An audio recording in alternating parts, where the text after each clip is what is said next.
दोस्तों, आज हम एक ऐसे नौजवान से में हुए गुफ्तगू हैं कि वो आर्कियोलॉजी के इल्म में माहिर समझे जाते हैं और वो लेक्चरर बलूचिस्तान यूनिवर्सिटी भी हैं और बलूचिस्तान यूनिवर्सिटी आर्कियोलॉजी डिपार्टमेंट के हेड भी हैं, चौधरी भी हैं। नौजवान का नाम इमरान शबीर है और वो तुर्बत में रहते हैं।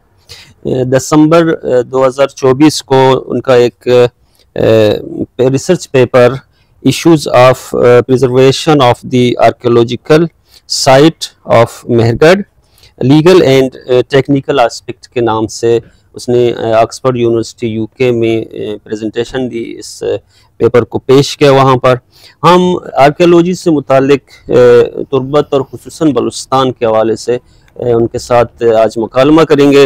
हमारे चंद क्वेश्चंस हैं, हम उनके सामने पेश करेंगे। इमरान शबीर साहब, हम आपको अपने प्रोग्राम में खुशामदीद कहते हैं। Thank you. सबसे पहला हमारा सवाल ये है कि बलूचिस्तान तारीखी और सकाफती लिहाज से कितना कदीम है और इस खत्ते की कौन सी तहजीबें सबसे ज़्यादा नुमायाँ हैं? सबसे पहले आपका बहुत शुक्रिया। और उसके बाद मैं एक्सपर्ट अपने आप को नहीं समझता, क्योंकि ये न सिर्फ आर्कियोलॉजी बल्कि दुनिया में कोई भी इल्म हो उससे हम एक्सपर्ट नहीं होते। मैं कोशिशों में लगा हुआ हूँ, सीखने में लगा हुआ हूँ आर्कियोलॉजी। बिल्कुल बिल्कुल। तो आपका और आपके चैनल का बहुत शुक्रिया कि मुझे एक गुफ्तगू का मौका दिया। और आपके क्वेश्चन में चलते हैं। क्वेश्चन देखिए, बलूचिस्तान जो कि मेहरगढ़ के हवाले से पूरी दुनिया में मशहूर है, जो कि साउथ एशिया का सबसे कदीम तरीन साइट है, जो 7000 कबल मसीह का एक आर्कियोलॉजिकल साइट है, जहाँ पे फ्रेंच मिशन ने 2 डिकेड्स में काम की है। तो उसमें बहुत सारी डिस्कवरीज आई हैं। उन डिस्कवरीज में से सबसे पहले तो ये है कि वहाँ एग्रीकल्चरल प्रैक्टिसेस जो हैं, काश्तकारी जिसे हम कहते हैं, काश्तकारी में पूरे साउथ एशिया में सबसे पहले जो कि काश्तकारी है वो मेहरगढ़ से शुरू हुई। उसके अलावा जो है, जो जानवर पाले गए पूरे साउथ एशिया में, सबसे पहले जानवर पालने का कंसेप्ट जो था, उससे पहले हंटर्स और गैदरर्स थे, तो मेहरगढ़ से शुरू वो हुए। इसके अलावा वहाँ जो डेंटिस्ट्री का जो इल्म है वो पूरी साउथ एशिया में वो मेहरगढ़ से शुरू हुई। ठीक है, तो ये सारी मतलब बहुत अहम डिस्कवरीज हैं जो बलूचिस्तान में और मेहरगढ़ में हुई है। इसके अलावा अगर हम सकाफती हवाले से बात करें तो न सिर्फ मेहरगढ़ बल्कि जिसमें किले गुल मोहम्मद जो क्वेटा में है, पीरक जो मेहरगढ़ के करीबी हैं, और निंदवाड़ी जो मेहरगढ़ के करीब ये अहम साइट हैं। अगर तुर्बत की बात करें तो मीरी कलात और शाही तुंब। मीरी कलात जो कि 5th मिलेनियम BC का है और जो शाही तुंब है वो 4th मिलेनियम BC का है। तो ये बलूचिस्तान की ओवरऑल जोग्राफियाई हवाले से देखें या फिर हम सकाफती हवाले से देखें या तारीखी हवाले से देखें तो बलूचिस्तान बहुत अहम है। उसमें अगर हम बात करें कल्चरल कंटिन्यूटी मतलब हम अगर आज बलूची एम्ब्रॉयडरी जो बलूचों के फीमेल जो कपड़े पहनते हैं उनमें जो नक्श होती हैं वो आज से 8000 साल पहले कपड़ों में नहीं थे, पोर्ट्स में थे, ठीकरियों में ये डिजाइन्स बने हुए थे। अच्छा, मेरी कलात में, शाही तुंब में, मेहरगढ़ में। तो वही उनको उस दौर के इंसान ने आज तक, अगर हम बलूचों को देखें, अगर हम कहें कि बलूचिस्तान में बलूचों की जो सकाफत है वो कितना पुराना है, तो हम इन चीज़ों को मद्देनजर रखते हुए ये कह सकते हैं कि ये बलूचिस्तान जो है तकरीबन आज से 10,000 साल पहले पुरानी उनकी एक सकाफत है। मेहरगढ़ ने इंसानी तारीख में मेहरगढ़ की दरियाफ्त ने क्या इंकशाफात किए? जो हम पहले क्वेश्चन में हमने डिस्कस किए थे ये सारी चीज़ें, जो इंकशाफात की अगर बात करें तो जाहिर है कोई फ्रेंच टीम दो डिकेड्स में यहाँ काम करने आता है, तो उसमें ये सारी चीज़ें, मिसाल डेंटिस्ट्री का जो इल्म है उनमें अगर हम डिस्कवरीज की बात करें, वहाँ एक्सक्यूएशंस के बाद हमें जहाज मिले हैं, जहाज इंसानी जो ये जहाज होते हैं, तो उनमें हमें बाकायदा तौर पर उनके आसार मिले हैं कि उनमें टूल्स लगे हुए थे, दांतों में टूल्स लगे हुए थे। ये एक उनकी डिस्कवरी हुई थी। तो इसके अलावा जो है हमें एग्रीकल्चर के, काश्तकारी के जो भी टूल्स हैं ये हमें मिले हैं, ठीक है। तो पूरी दुनिया में ये एक कंट्रीब्यूशन हम कह सकते हैं कि साउथ एशिया की तारीख को उसने एक और धक्का दिया।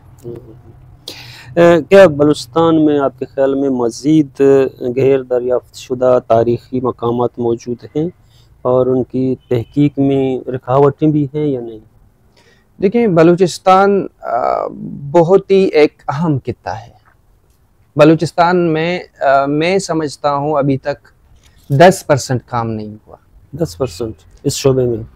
इस शोबे में अभी तक 10% भी काम नहीं हुआ। हाँ, इस हवाले से केपी के और बाकी जो सूबे हैं उनमें बहुत नुमाया काम हुए हैं, तब जाके आजकल हम खैबर पख्तूनख्वा को एक आर्कियोलॉजी की मिसाल देते हैं अगर पाकिस्तान की बात करें तो।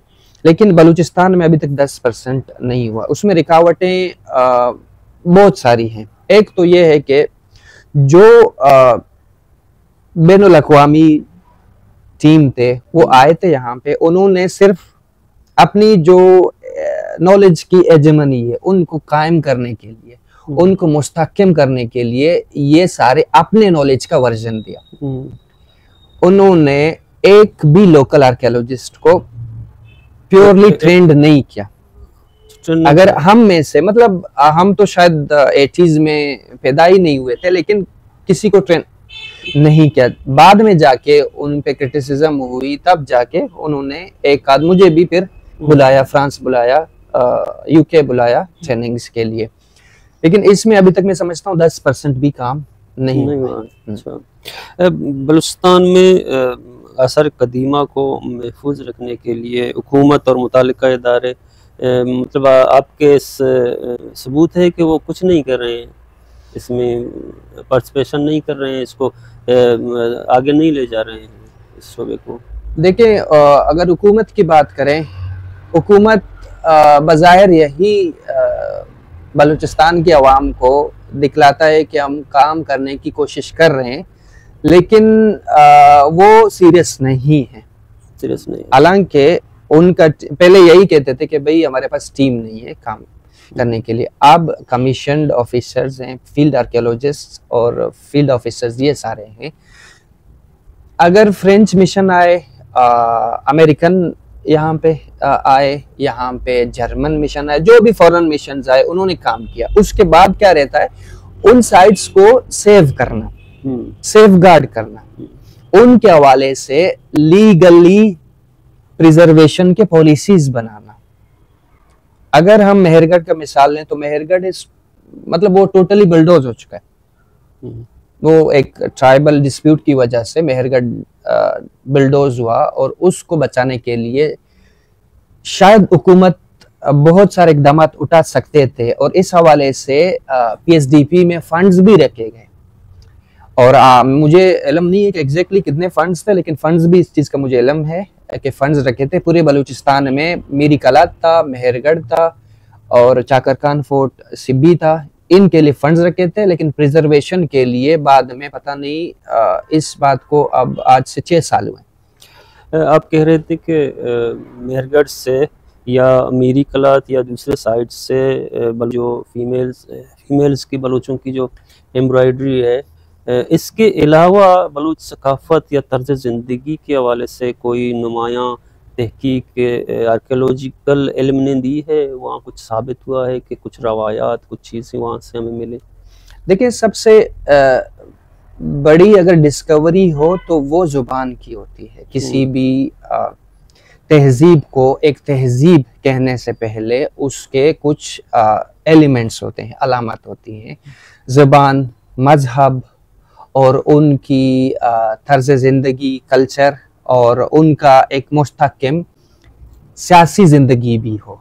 तो बलूचिस्तान के हवाले से हम बात करें या बलूची के हवाले से बात करें तो बलूची ज़बान या मेहरगढ़ में ज़बान अभी तक हमें नहीं मिला। हाँ, हमें बलूचों के जो चप्पल पहनते हैं, जिसे हम सवास बजबानी कहते हैं, वो हमें मेहरगढ़ में मिले हैं।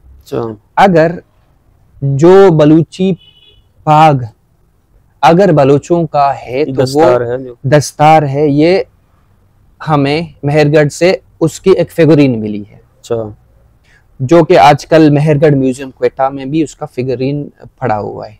तो अगर ये चीजें वाकई बलूचों के थे, उनकी सकाफत के साथ थे, उनकी आजकल तो है, आप भी हमने सब ने देखे हैं, तो अगर वो बलूचों के हैं तो हाँ, बजबानी मिला है हमें एम्ब्रॉयडरी या जो नकूश हैं वो मिले हैं, हमें बजबानी मिला है। तो ये उनके अच्छा, बलूचिस्तान के बहुत से ऐसे साइट्स हैं, स्पेशली तुर्बत में भी बहुत से जगह हैं जो आसार कदीमा के लिए इंतहाई अहम साइट्स समझे जाते हैं। आपके ख्याल में इनकी खुदाई, वहाँ मौजूद नवादरात की मुख्तलिफ औकात स्मगलिंग हुई है, इस पर कोई नोटिस लिया गया है हुकूमत की तरफ से या डिपार्टमेंट की तरफ से? इनको रोकने का कोई इंतज़ाम है या ऐसे ही हर कोई बेचता रहे, ढूंढता रहे, खुदाई करता रहे?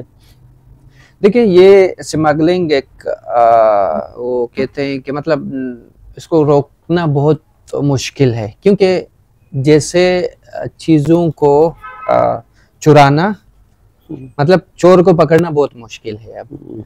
तो इस हवाले से ये है कि हुकूमत कोशिशों में लगा हुआ है लेकिन नाकाम है, और हुकूमत को पॉलिसीज बनाने चाहिए। हर एक डिस्ट्रिक्ट में जो भी डिपार्टमेंट्स हैं, वाकई एसी के पर जब भी उनको पता चलता है तो वो एसी को लिखते हैं कि भाई ये नवादरात यहाँ से स्मगल हो रहे हैं, इलीगल डिगिंग हो रही है।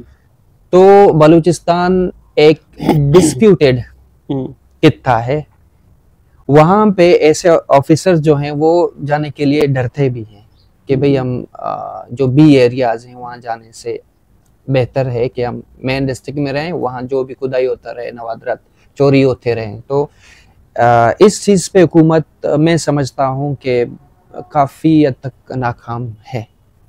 अच्छा, बलूचिस्तान के जो आसार कदीमा हैं, इनसे आलमी सतह पर इन आसार कदीमा को कितनी पजीराई मिली है? वहाँ पर आलमी आर्कियोलॉजिकल जो इल्म है उनको सपोर्ट मिलती है इंसानी तारीख के डिस्कवरी में, इंसानी कल्चर की डिस्कवरी में? ऐसा कुछ है इंटरनेशनली कि वो इस्तिफादा कर सकें बलूचिस्तान के आसार कदीमा के ज़रिए? देखिए, जो भी ये इल्म है या नॉलेज है, वो मैं समझता हूँ कि कॉलोनाइज्ड है।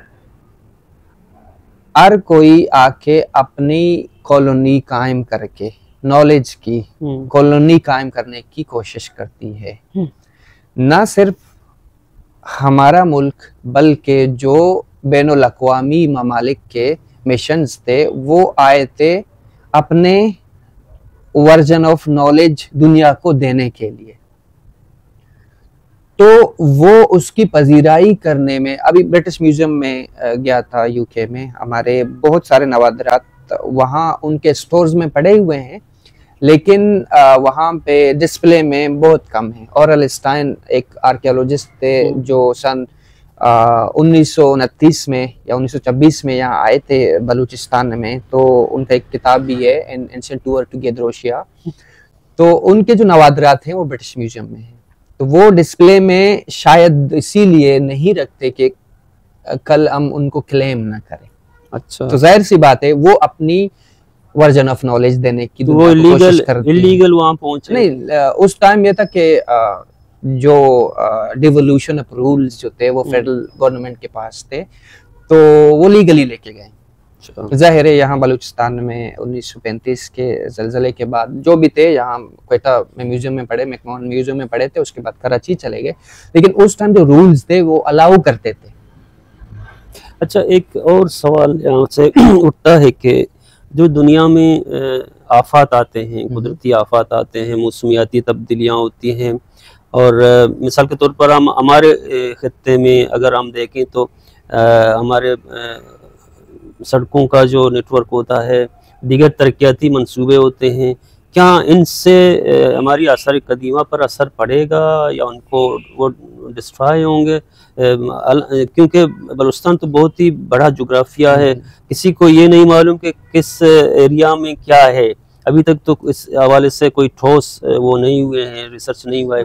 इससे नुकसानात हो सकते हैं। देखिए, हमारी हुकूमत का जो हमारी हुकूमत के पास ये जो आर्कियोलॉजी है उसकी कोई अहमियत नहीं है। अहमियत कंस्ट्रक्शंस की है, अहमियत डैम्स की है, और बाकी जो मतलब कंटेम्प्रेरी जो आर्किटेक्चर बनाते हैं उनकी अहमियत है। अगर हम मिसाल लें तो गिलगित बल्तिस्तान में दयामीर बादशाह डैम था, उसमें बहुत मतलब हजारों की तादाद में बुद्धिस्ट नवादरात, बुद्ध मत के नवादरात पड़े हुए अभी भी हैं। तो हुकूमत के सामने उनकी कोई अहमियत नहीं है, बल्कि डैम को कंस्ट्रक्ट कर रहे हैं। रुके अभी इसी वजह से हैं जो कि बुद्धिस्ट ममालिक हैं, चाइना और भूटान, नेपाल, जो भी ये ममालिक हैं, वो उनको रोकने की कोशिश कर रहे हैं। तो इसी चीज पे हुकूमत मजबूर होकर उनको कहीं सेफगार्ड कर रहे हैं। लेकिन अगर बलूचिस्तान की बात करें तो इस हवाले से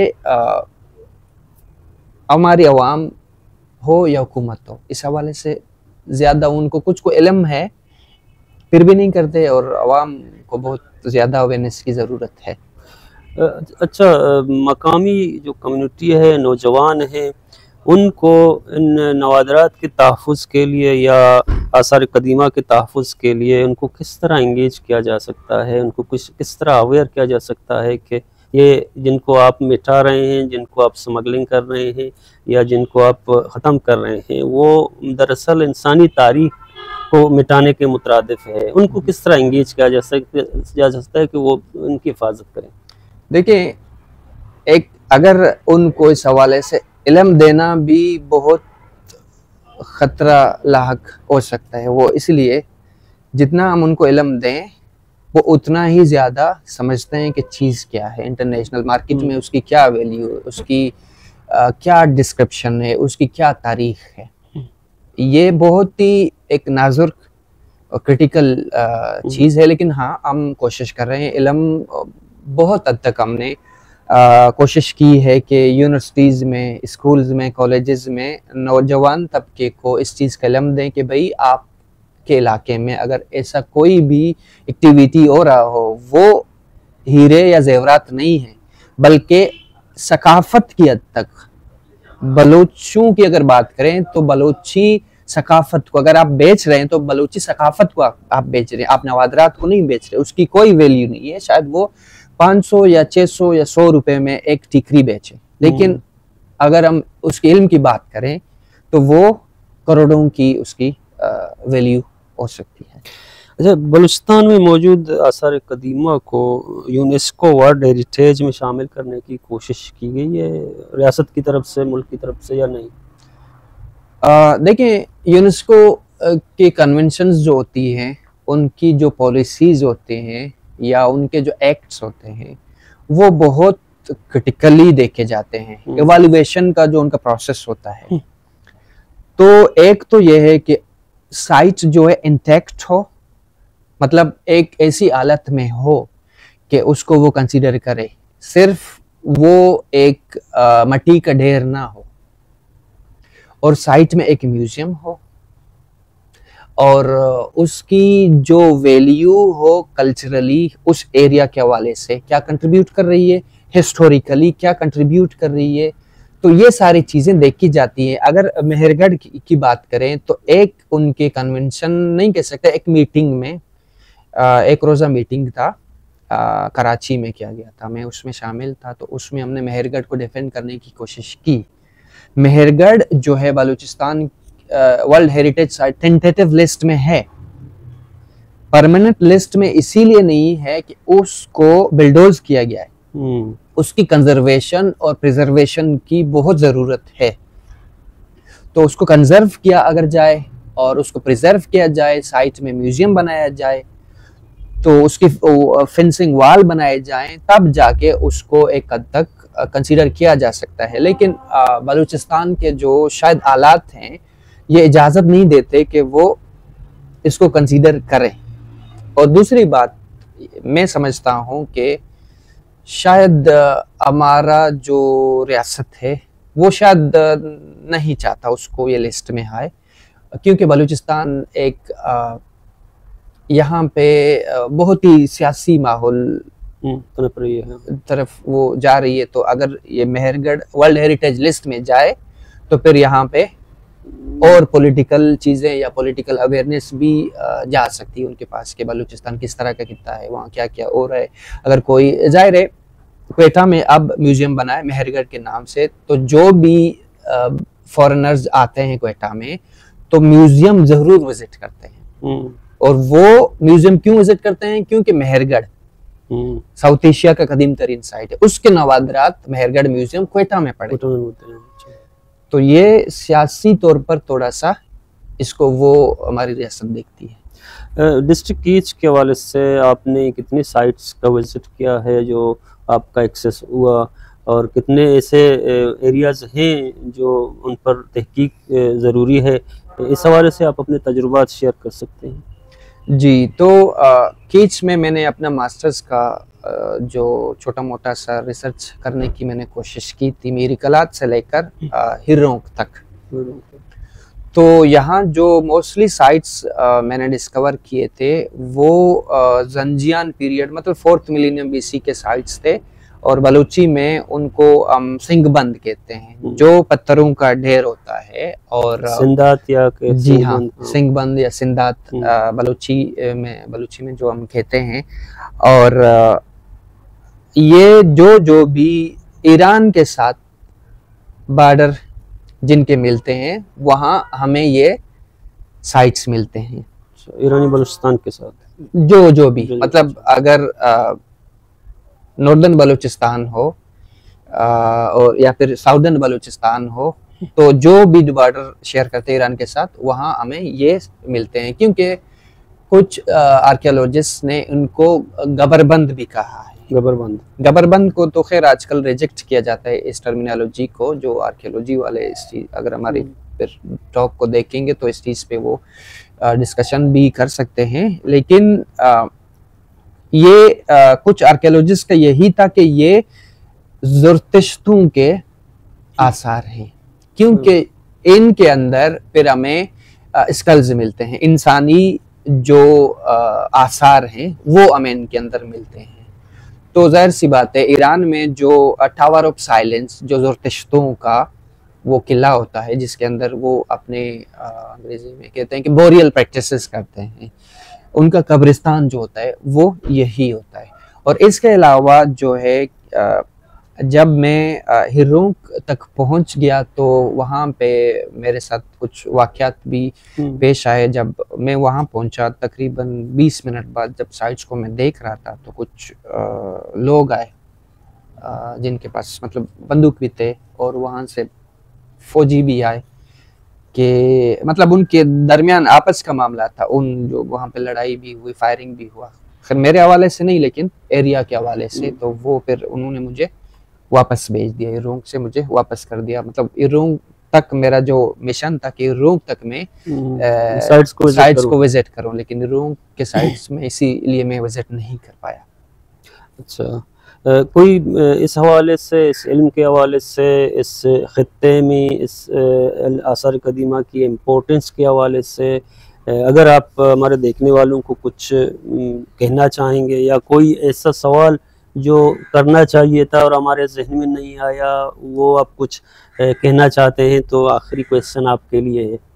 देखिए, बलूचिस्तान एक बहुत ही अहम एक खित्ता है तारीखी हवाले से, जो जिसने साउथ एशिया की पूरी तारीख को एक धक्का पीछे दे दिया।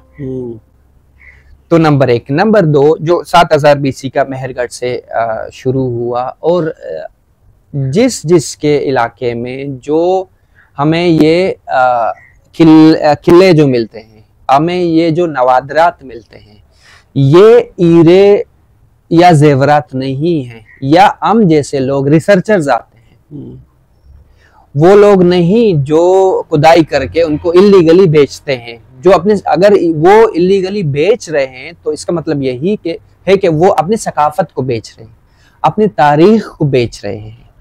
उनके सामने उनकी कीमत शायद 200 रुपये हो, लेकिन हमारे पास उसकी जो इल्म की कीमत है वो करोड़ों की लागत की हो सकती है। जी नाज़रीन, एक इंतहाई अहम टॉपिक है और एक वसी टॉपिक है जिस पर हम घंटों बल्कि महीनों बात करें शायद वो इतना ही तूल पकड़ता जा रहा होता है। हम इन मुख्तसर प्रोग्राम में जो मुख्तसर सवालात थे हमने अपने मेहमान से किए। अभी हम इजाज़त चाहते हैं। मज़ीद जितने सवालात आपके सामने होंगे, जितने सवालात आपके जहन में होंगे, वो हमारे कमेंट सेक्शन में आप दीजिए। अल्लाह हाफ़िज़।